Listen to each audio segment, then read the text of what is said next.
네, 오늘장 선전략 시간입니다. 어제 외국인들 나홀로 시장 전체를 견인해주면서 코스피가 닷새 만에 반등에 성공했습니다. 2030포인트 회복세를 보여줬는데요. 하지만 외국인들이 골고루 영양분을 섭취하는 것이 아니라 삼성그룹도 중심으로 편식을 하면서 시장 곳곳에는 아직까지 우려감이 남아있습니다. 이 부분 어떻게 풀어보면 좋을까요? 함께 고민해보도록 하죠. 위즈인베스트의 김영철 팀장과 함께합니다. 안녕하세요. 예, 안녕하세요. 네, 그래도 11월 증시 첫 예. 출발이 나쁘지는 않았습니다. 코스피가 일단 회복하면서 안정권 궤도 안으로 올라섰는데 외국인의 힘이 상당히 컸습니다. 나홀로 독주를 하는 현상 보여줬는데요. 아직까지 외국인들 눈에 한국 시장 매력적인가요? 사실 한국 시장 자체가 매력적이다라고 보기보다는 일단은 종목이나 개별적인 모멘텀을 좀 보고 있는 것 같습니다. 일단은 시장 자체를 이제 외국인들이 좋게 보는 경우에 보통 이제 매매 플레이들을 보면은 프로그램적으로 시장 자체, 그러니까 종목을 집중을 하는 게 아니라 시장 자체를 이제 쏘아 올리는 부분들인데, 프로그램 같은 경우에는 최근에 이제 매도세가 좀 지속적으로 좀 나오고 있다라는 점에서 외국인들 시각에서는 국내 시장이 그렇게 매력적이다라고 이제 보기는 조금 어렵다라고 이제 좀 판단이 되고 있는 상황이고요. 그럼에도 불구하고 어제장에 이제 외국인들이 나홀로 매수를 한 부분들은 앞서도 이제 뭐 앵커님이 코멘트를 해주셨지만 이 삼성그룹주에 대한 부분들, 그리고 지금 시장보다는 종목이나 특히 이제 뭐 삼성그룹주 이런 뭐 지주사 이슈가 있는 종목 위주로 개별 종목 쪽으로 이제 좀 포커싱이 좀 강하게 들어와 있지 않나, 이렇게 좀 볼 수가 있겠는데, 사실 이제 어제 이제 장 마감 이후에 외국인들이 매수한 종목들만 봐도 지금 뭐 보면은 주주 환원 정책이나 아니면 배당 이슈가 가장 크게 작용하는 삼성그룹주, 그리고 이제 뭐 IT 관련 종목들, 그 외에 이제 뭐 지주사 종목들, 그리고 일부 우선주들, 이런 종목들 위주로의 이제 매수가 좀 들어왔을 뿐이지, 그 외 시장을 전체적으로 산다라는 느낌은 크게 받기는 좀 어렵다라는 부분들입니다. 그래서 개인 투자자분들 같은 경우에도 뭐 지수 자체가 여기서 추가적으로 강하게 상승할 것이다라고 기대하시는 분들은 많이 없으실 테니까 이제 종목별로 이슈가 있는 그런 종목들 위주로 이제 뭐 개별 종목 장세 이쪽으로 좀 대응을 하셔야 되지 않을까, 이렇게 좀 말씀을 드려보도록 하겠습니다. 네, 어쨌든 외국인들의 매수에도 불구하고 기관의 매물출에는 여전한 상황입니다. 갈피를 못 잡고 있는 기관인데요. 언제쯤 기관은 다시 시장으로 돌아올까요? 사실 기관 같은 경우에는 지수 플레이, 앞서도 이제 뭐 외국인들 같은 경우는 지금 종목 플레이를 한다라고 이제 좀 말씀을 드렸는데요. 네. 기관 같은 경우에는 지수 플레이를 한다라는 부분들이 좀 더 맞을 것 같습니다. 그러니까 최근 3년간 지속적으로 좀 박스권을 만들었었는데 2100선, 그러니까 2050선 위쪽으로 올라가서 2100선까지 올라가면은 기관들 같은 경우에는 펀드 매물이나 아니면 ETF 쪽에 대한 매도 그 압력이 나오면서 지수를 아래쪽으로 끌어내리는 모습들을 좀 보여줬고요. 그리고 1900선 정도까지 내려가면은 다시 펀드 쪽으로 이제 뭐 자금이 유입되거나 아니면은 증권사 고유 계정 쪽으로 이제 뭐 매매를 하면서 일단은 뭐 지수를 끌어올리는 그런 모습들이 지속적으로 좀 반복이 됐는데, 지금 현 상황도 그런 움직임들의 연장선이라고 좀 보시면 좋을 것 같습니다. 그래서 개인적으로는 기관 쪽에 대한 강한 수급을 기대하기 위해서는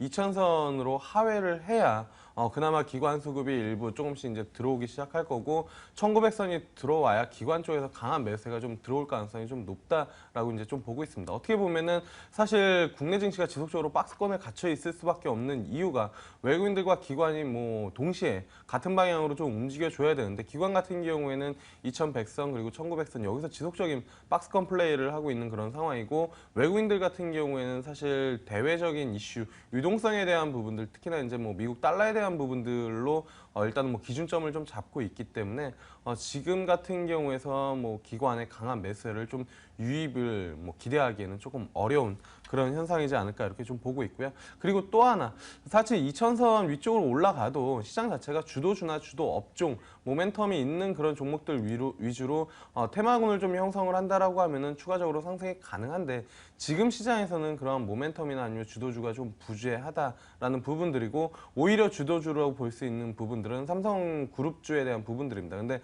삼성그룹주 자체가 특히나 이제 삼성전자가 시총 사이즈가 워낙 크기 때문에 지수 왜곡 현상을 좀 만들어 놓고 있다라는 점도 지금 현 시장을 사실 뭐 수급적으로 바라봐야 될지 아니면 외국인들 좀 포커스를 봐야 될지 삼성그룹주에 국한돼서 봐야 될지, 이 부분들을 좀 잡기가 어렵다라는 부분들인 것 같습니다. 네, 그렇다고 지수가 2,000포인트 아래로 내려가길 바랄 수 예. 없는 지경이고요. 어쨌든 기관은 아직 단기간에 돌아오기는 힘들 것으로 파악되고 있습니다. 그리고 시장에서 11월 증시가 시작됐음에도 불구하고 방향성은 여전히 미지수를 나타내고 있습니다. 이렇게 뜨뜻미지근한 시장 강하게 끌어올릴 만한 재료가 없을까요? 사실 솔직히 말씀드리면 재료는 없다라고 이제 좀 보는 게 맞을 것 같습니다. 아, 그래요? 그나마 이제 뭐 재료를 잡아본다라고 하면은 앞서 이제 삼성그룹주에서 시작이 됐던 이 주주 환원 정책과 그다음에 배당에 대한 모멘텀 이런 부분들이 시장에서는 조금 관심을 받을 수가 있지 않을까라고 이제 좀 보고 있는데 시장의 본격적인 상승은 좀 제한적이다라는 부분들로 좀 보시면 좋을 것 같고요. 그 다음에 시장이 추가적으로 강하게 넘어가려면 일단은 기술적으로는 2,150포인트를 넘어가야 되고 그리고 2,150포인트를 넘어가는 부분들이 단순히 외국인들 자금이 들어오는 유동성 장세의 연장선이 아니라 실적으로 2,150선을 넘겨줘야 시장 자체에서도 국내 증시에 대한 이 신뢰도가 높아질 수 있는 그런 부분들이지 지금 같은 경우에는 사실 모멘텀 없이 유동성으로만 움직여서 2,150선을 넘어간다라고 하면은 이 앞전에 올해 이제 있었던 연초에 있었던 그런 움직임들 넘기고 나서 뚜렷한 모멘텀 없이 다시 차익 실현이 나오는 그러한 흐름들이 지속적으로 좀 반복될 가능성이 높다 이렇게 좀 판단을 하고 있습니다. 네, 삼성전자의 수급 쏠림 현상은 당분간 지속될 것으로 파악되고 있습니다. 주주 환원 정책에 따라서 시장의 기대감이 더 커져 있는 상황인데요. 이런 흐름 계속 시장을 견인해 줄 수 있을까요? 그럼 삼성이?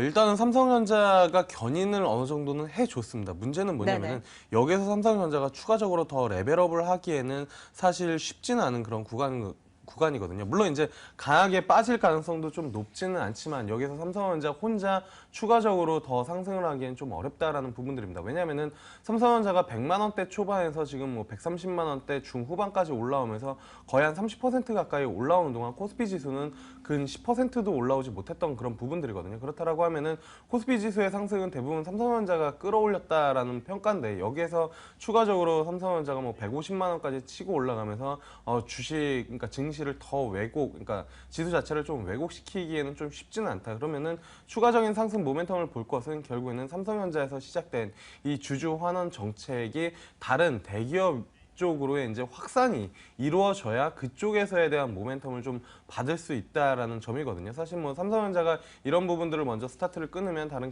대기업들이 이제 좀 따라가는 그런 움직임들을 좀 보여주는데 아직까지는 그런 모습들이 좀 많이 나타나지는 않고 있습니다. 하지만 다른 대기업들로 이러한 부분들이 좀 확산이 된다라고 하면은 외국인들 시각의 입장에서도 국내 증시에서 주주 환원 정책에 대한 부분들이 긍정적으로 이어질 수 있기 때문에 이런 부분들은 모멘텀이 될 수 있지만 단순히 삼성전자 한해서만 국한이 된다라고 하면은 추가적으로 상승 모멘텀을 끌고 가기에는 너무 힘에 부치지 않나 이렇게 좀 판단을 하고 있습니다. 네, 삼성전자 홀로 주가 의미 있는 레벨업은 가능할 테지만 시장 전체적으로 추가 상승까지 이끌기에는 여력이 다소 부족한 것으로 판단되고 있습니다.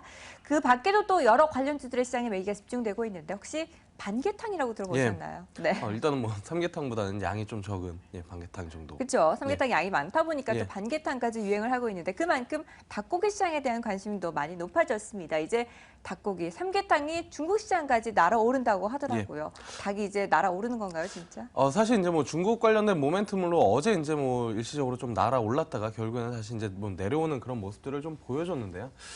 구조적으로 지금 공급 과잉에 대한 부분들이 아직도 이제 해소가 되지 않았는 상황이 일단은 닭고기주들의 지속적인 하락을 이끌었었던 부분들이고 어제 일시적으로 이러한 중국 관련된 모멘텀이 이제 좀 발생이 되면서 장중의 움직임이 좀 나타났는데 추세적으로 상승을 하기에는 조금 어렵지 않을까 이렇게 좀 판단을 하고 있고요. 그리고 이러한 이제 이슈가 있는 종목들은 사실 실적을 확인하고 들어가도 늦지 않다. 그러니까 실질적으로 중국 쪽으로 수출이 이루어지고 그런 수출 자체가 데이터로 나오는 그 시점에서 들어가도 늦지는 않다라고 이제 좀 보고 있는 그런 상황이어서요. 저는 보수적으로 좀 대응을 하는 게 맞지 않을까 이렇게 좀 판단을 하고 있습니다. 네, 일단은 신중하게 시장에 관련된 흐름을 지켜보면서 보수적인 접근이 필요하다라는 전략까지 제시해 주셨습니다.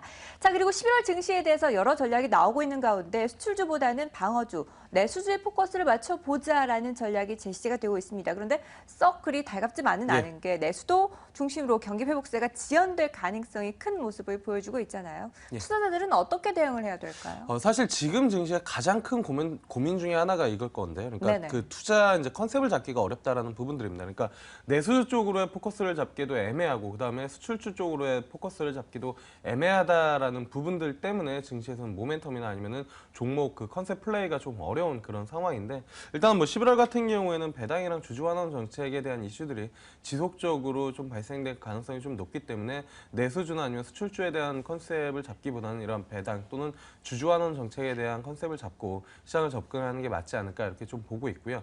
그리고 일부에서는 이제 뭐 시장이 많이 올라왔고 조정이 나올 수도 있는 그런 상황이기 때문에 앞서 말씀해 주신 것처럼 내수주에 대한 부분들을 좀 잡아보자 이렇게 좀 이야기들이 좀 나오고 있는 것 같은데 저는 개인적으로 내수주 쪽으로에 대한 움직임은 결국에는 환율이 그 키를 쥐고 있다라고 이제 좀 판단을 하고 있습니다. 그래서 환율이 1,120원을 강하게 하향 이탈을 한다라고 하면은 원화 강세에 대한 기대감이 추가적으로 좀 작용을 하면서 내수주에 대한 베팅이 들어갈 수는 있지만 지금 현 상황에서 1,120원을 강하게 이탈하기에는 조금 쉽지는 않은 그런 상황이고 변동성이 좀 있을 수 있기 때문에 뭐 저는 개인적으로는 11월 달은 뭐 주주 환원 정책, 배당 이슈 이쪽으로 좀 컨셉을 잡고 대응하는 게 맞지 않을까 이렇게 좀 보고 있습니다. 네, 어쨌든 11월 증시 첫 단추를 잘 꿰으니까 그 추세를 이어가 봐야 될 텐데요. 어떤 전략이 유효할지 그 안에서 욕심내볼 만한 종목은 어떤 게 있을까요? 네, 사실 이제 뭐 지난 시간에도 말씀드렸지만 대형주랑 개별 종목에 대한 밸런스가 상당히 좀 중요한 시점이다. 왜냐하면은 뚜렷하게 컨셉이 없는 그런 시장이기 때문에 밸런스를 유지하는 게 가장 중요하다라고 보고 있고요.